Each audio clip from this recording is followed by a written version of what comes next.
77వ గణతంత్ర దినోత్సవ వేడుకల్లో ప్రసంగించిన గవర్నర్ అబ్దుల్ నజీర్ ప్రసంగించిన ప్రసంగంలో పసలేదని మాజీ మంత్రి వెల్లంపల్లి శ్రీనివాస్ అన్నారు. తెలుగుదేశం పార్టీ దోచుకోవడంలో తప్ప పరిపాలనలో కాదని, ఏపీ కూటమి ప్రభుత్వం ఎస్సీ ఎస్టీలను ఇబ్బందులకు గురి చేస్తుందని ఆయన ఆగ్రహం వ్యక్తం చేశారు. ప్రశ్నిస్తున్న వ్యక్తి మనకి కనపడకుండా పోతాడు. ఉదయం పూట బ్రేక్ఫాస్ట్ ఏమో హైదరాబాద్ లో చేస్తారు, మధ్యాహ్నం లంచ్ ఏమో ఆంధ్రాలో చేస్తారు, మళ్ళీ రాత్రికి వెళ్లి అక్కడికి వెళ్లి పనుకుంటారు. వాళ్ళు మనకు అవసరమా? ఈ కూటమి నాయకులు మనకు అవసరమా? వీకెండ్ వస్తే చాలు, చలో హైదరాబాద్ అందరూ కూడా. అందుకే ఈ రాష్ట్రం అధోగతి పాలైపోయింది.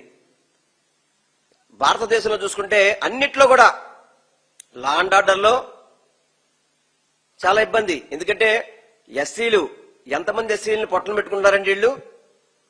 ఎస్సీలను అరెస్ట్ చేయడం, అదేవిధంగా బీసీలను అరెస్ట్ చేయడం, రెడ్ బుక్ రాజ్యాంగం అని చెప్పని